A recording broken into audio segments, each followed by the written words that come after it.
Hello, everyone. Thank you for joining another Hope Beyond the Headlines. This week, I am really excited to introduce you to another member of our team. I'd like to introduce you to Buki. And Buki is the country director for Women International in Nigeria, and is sitting at the moment in northern Nigeria in Plateau States in a city called Jos.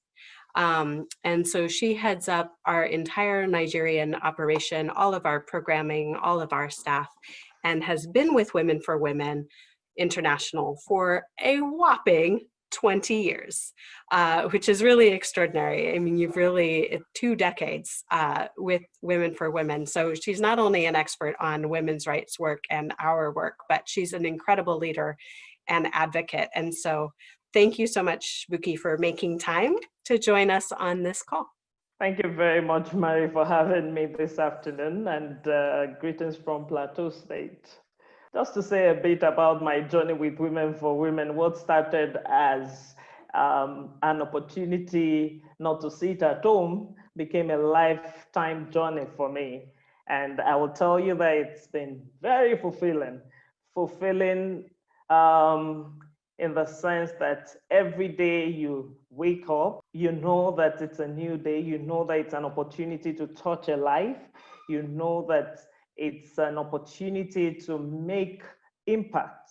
And I would like to share one of my memorable experiences in the course of doing this work. When I started as a field officer, we used to call it. And I had a number of women that I had to work with. And shortly after that, I started working as a finance officer, which is actually my background. I'll tell you, like a decade after, a woman came looking for me. Meanwhile, we've changed offices, we've moved location like twice, and this woman held me down. When she came, I didn't very much recognize her, but she reminded me that I was a facilitator. She narrated a story that I couldn't even remember very well, but then she wanted me to know that her life had changed totally. So just share a brief about as at the time I met her, that she reminded me of, she didn't have a child. A typical situation that she was going through. Her husband later remarried and had kids with other women, with the other woman rather. But she said something to me. She said, "You talked to me during that training, and I picked up my pieces. And ever since then, I've been a model in my environment. I now have a poultry farm. I do farming. I trade, and I have my respect, even though I still don't have a child." For me, that was it was a beautiful testimony coming from her, knowing that what I did then was supposed to be something small, in my own opinion, in my own eyes. But to her life, it was a big deal. And she wanted to say thank you, which was why she looked for me. So the journey with Women, it's fulfilling, I must say. Oh, so fulfilling. And what a gift to have the opportunity to see again someone after so much time and really be able to see that transformation, and that transformation really is lasting, that it's sustained and continues, and that she feels this respect and that she holds and her own self, but also within her community. It's really activating her power. You know, I'd love to hear from you a little bit, Buki, about some of the things that are happening right now in Nigeria. I mean, one of the things that has been, I've been hearing from you a bit about, and I've been tracking, has been this escalation of violence against women. Rape cases actually tripling, enough to have Nigeria declaring a state of emergency. I think that's really an incredible development. It's horrifying to see this rise in violence against women, and interesting to see that there is a recognition of that at this countrywide level. And if you could just tell us a little bit more, what's really happening? What does this, what is looking like, and about the protests that are rising in response to this? Thank you very much, Mary. Really, it's been a sad period. It's not only about COVID, but the turnout of events with women. In the last 5 months alone, records have it that over 700 rape cases have been reported across the nation. Now, it's not only because the rape cases are being reported, it's also when you look deeper, you see that it ranges from 3-month-old children to as old as 85-year-old grandmothers that are experiencing this horrible thing called rape. Now, of course, one thing that is also obvious, or that is also clear in what is happening, is the fact that there was a case that was in a church. And then there was another case of, I mean, from the picture, you see that this is a fully dressed up woman in a full regalia, I mean, Muslim regalia. So what exactly is the problem? From a 3-month-old to an 85-year-old grandma? Of course, people are reacting. Women groups are coming up to say no. Neighbors, because who knows who will be next? It's time, I mean, everybody realized that there's something that must be done. The people in authority must do something about this serious situation that is, I mean, it's a pandemic, more or less on its own. The truth of the matter is that, yes, maybe over the years, rape cases have not been reported so much. Why? Because there was, and there still is, the culture of silence, where the victim takes all the blame. It's about, oh, what was she wearing? Where did she go? And all that. Meanwhile, nobody is looking at the problem that is being created, a lifetime problem that is being created for this woman or lady or child, or, you know. So in the last couple of weeks, a lot has been going on. People have been reacting, social media, even to taking to the streets.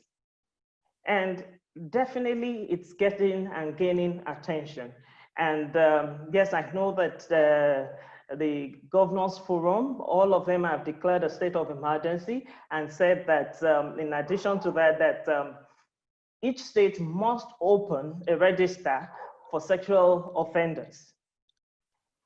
While this is good, we still know that we need more. We need more to be done. People need to be aware down to the grassroots. This we have actually been doing for many years. Sensitizing women, creating awareness for women so that they know that the victim should not be the one that should carry all the blame, but the offender should be dealt with. Now, what we have seen even in the course of our work is the fact that people don't want to talk about it. But with awareness, with communication, with networking, people are beginning to see that they also have the power to do something about a situation in their environment, that it can happen to anybody. So a case study of women in one of our communities, they were opportune to have a bit of, in addition to the core program, they were opportune to have a bit of training on advocacy. And about that time, it happened that there had been a serial rapist in their community, and he's been getting away with it. The women got back, and it happened again to a 16-year-old child. They picked it up and they challenged, they reported to the police, they refused the mother to let it lay low. They refused that silent treatment that it would have gotten. They reported to the police. They followed up on the case. As I speak to you, the man has been arrested and is serving a term of 14 years imprisonment. So now what it tells me is that yes, things can happen, but when we stand together and say no, we will definitely be seeing the desired changes that are important. Oh, incredible. What an incredible testament to women taking up the power to protect one another and to break the silence and to take action together in order to demand a response. And what an incredible testament to that collective action when women can come together, assert their power in defense of one another, and start to change the systems that perpetuate the crime and perpetuate the violence against women. I think that's an incredible story of victory, and it's really inspiring to know that the women that were leading in that case were women that had been graduates of our program and who had been organizing together as change agents in their communities. As we know that those myths that you were describing around rape that put the blame on women have nothing to do actually with violence against women. And so being able to expose what are the root drivers of that violence and insist as women that we protect one another and protect ourselves by changing those drivers and by getting justice for women who have been violated. That's really an important piece. One of the things that we've been seeing globally is that during this coronavirus and this global pandemic, that there have been rise in domestic violence as well. And I know one of our program pieces that is really been important is about how women can work to prevent violence against women in the home. And I was wondering, in terms of thinking about that impact of coronavirus in communities, what are you seeing in terms of women that are in our program, the participants, and what they're saying about violence in their homes? But also, I would love to hear a little bit more about what are the other impacts of the coronavirus in the communities in which we're working. Thank you very much. Well, during this period in Plateau State in particular, we've been under lockdown for the past 3 months. And in those 3 months, we were only able to engage with the women via phone, via telephone calls. And we, on daily basis, the team reached out to women. And I'll tell you that we were also able to conduct a kind of study to know what and the immediate problems women are facing during the lockdown. And our findings, interestingly, did not touch on domestic violence. And that actually set me thinking in the sense that, could I relate the fact that at the women at different stages of training with us, and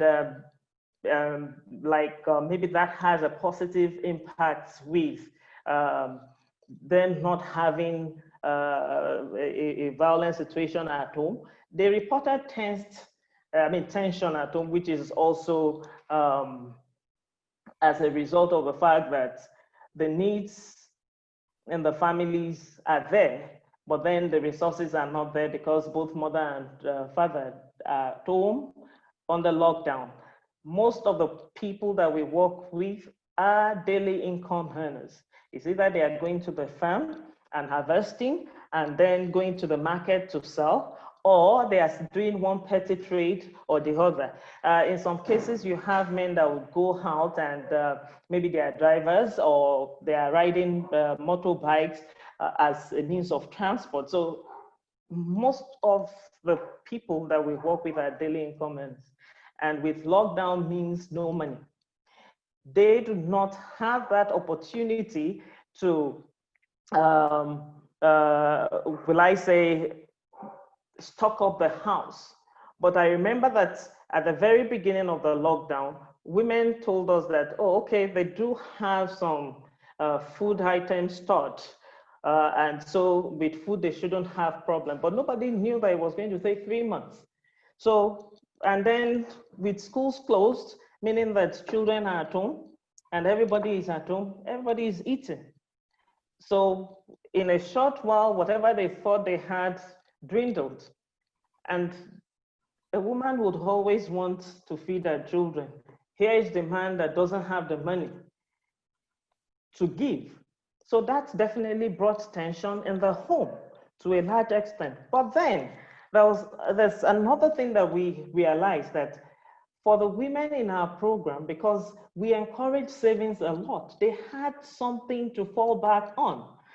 So that supported the family nicely, to the point that the men then began to appreciate the fact that it is important to empower their women.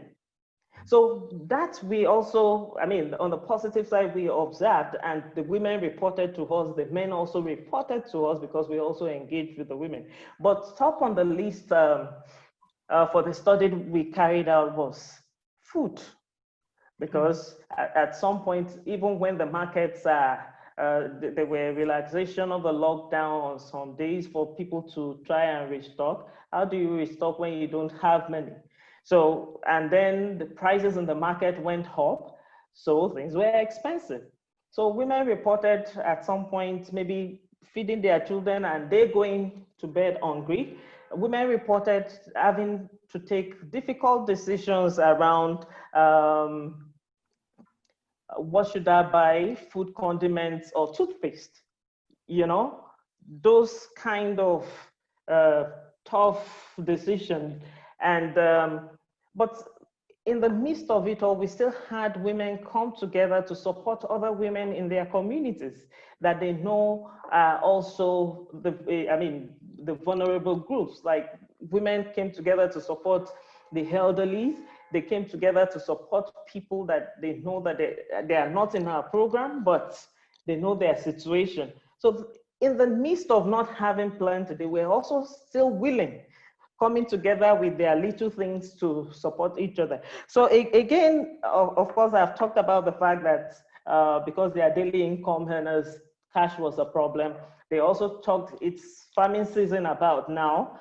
Many of them cannot do the kind of farming that they would have loved to do because the farm inputs are scarce. And of course, they also complained about health services.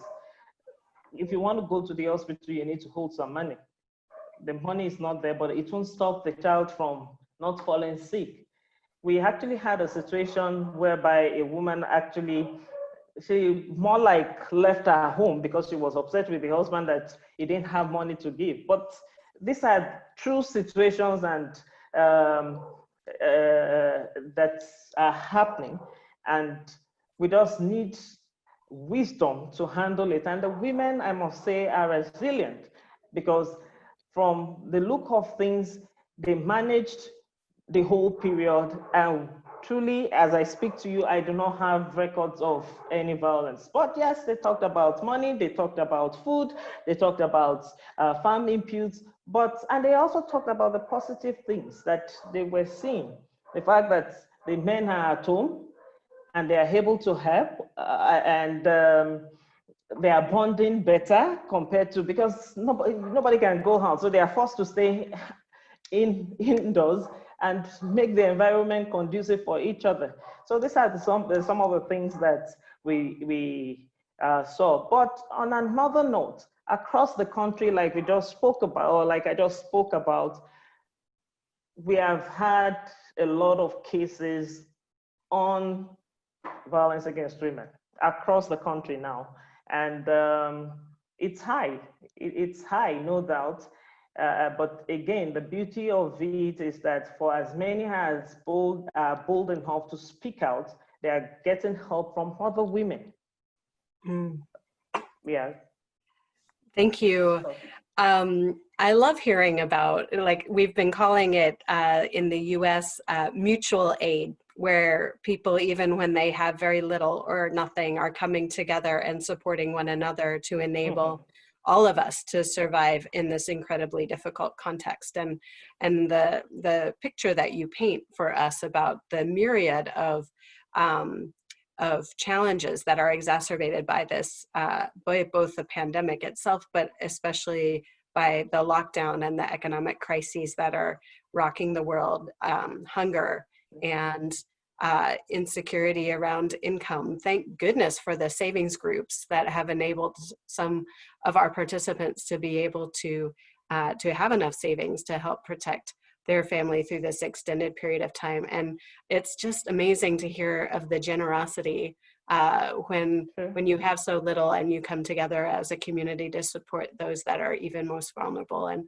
And I see this trend, this string that you've been weaving throughout our conversation about women coming together, sort of amassing their collective power to overcome deep systemic challenges, whether it is looking at this, you called it a pandemic of rape, and how to speak out against violence against women, to supporting one another through the economic and food crisis that have accompanied the coronavirus pandemic. What that common thread that I'm hearing coming out from you is a thread of working together, of solidarity, of action, taking action together, harnessing their collective power for change. And it's really quite inspiring. I think it's incredible. Now, I know that you've been able to start up a little bit in terms of resuming some of our face-to-face engagement. So you were sharing about how we've stayed in touch with participants and supported them throughout this time. But it sounds like we are just starting some of those face-to-face. I got some pictures on WhatsApp. Tell us a little bit about how's it going in terms of the work in Bauchi.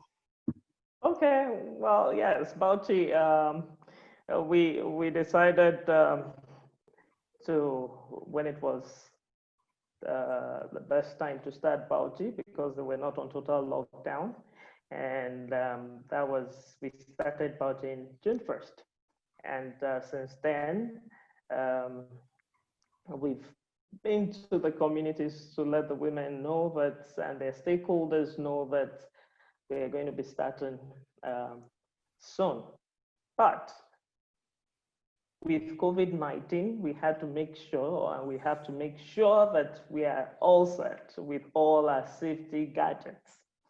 And that actually is taking us, or took longer than we thought to procure.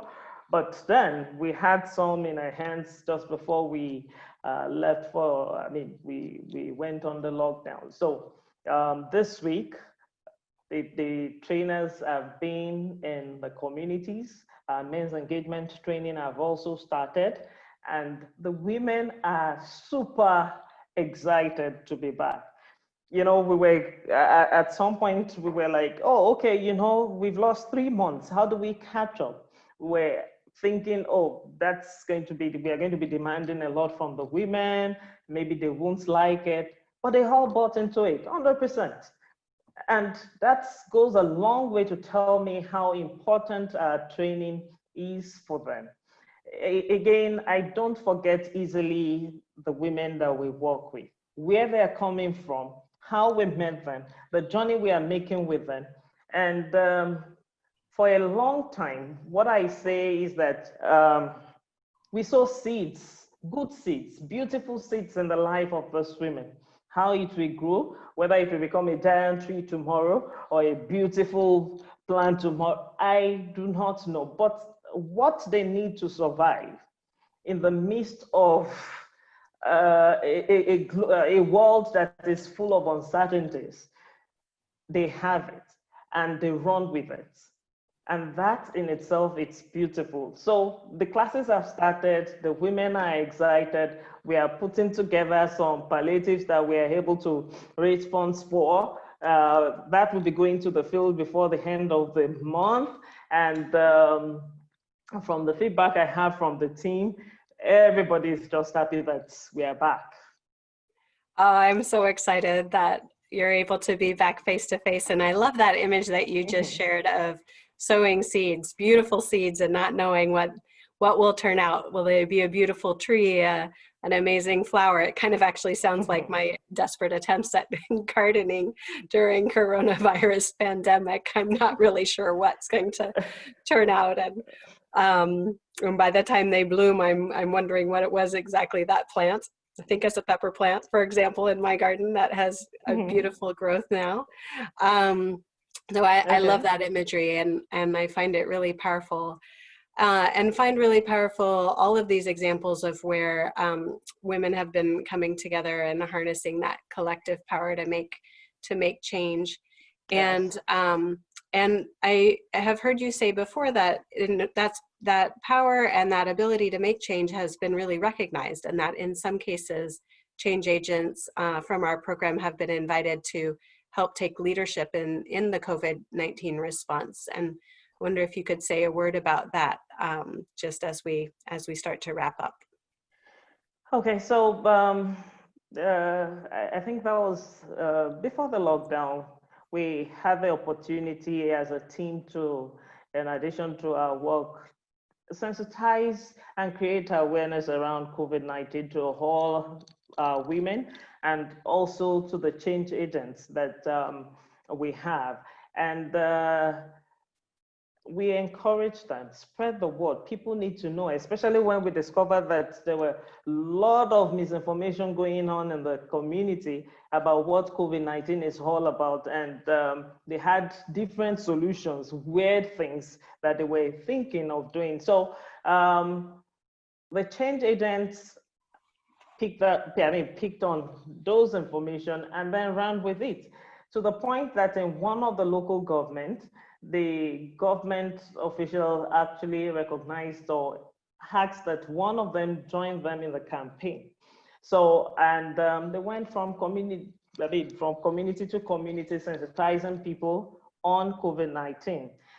We also had a jingle going on in Bauchi that we were able to slot in something about COVID-19 so that people will be aware. Adding our voice and our own effort to what everybody and especially government are doing at this time. So those we were able to do, and the change agents, they've been wonderful, I would say. At times I wonder what their lives will be like, assuming they had an opportunity for proper education. You know, it's like, they just see this bright light and they just hold on to it. They see the possibilities, and as they are working, they are seeing results. That energizes them. That is also very soothing. And when they come together and they identify a problem, they run with it. That in itself, really, I just look back and ask myself severally, assuming these women had formal education, what would their lives be? And that takes me to the fact that I wish all women would have an opportunity to be educated, formal education.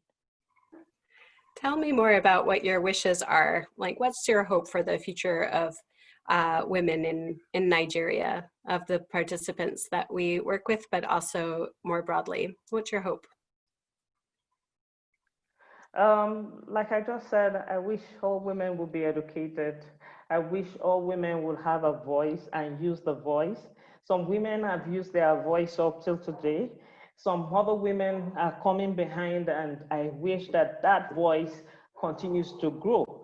But sincerely, I wish for a world where everybody is treated equally, whether male or female, where everybody can. And I wish women will have more place in authority, so that some things can have that feminine touch.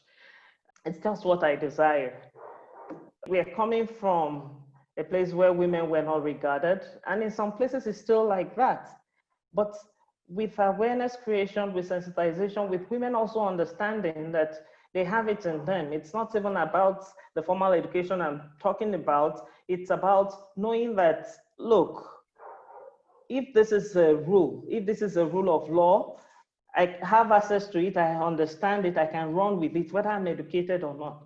So for everybody to have that freedom of living, freedom of life, and have it fully is what I Oh, wish and desire that all women would have.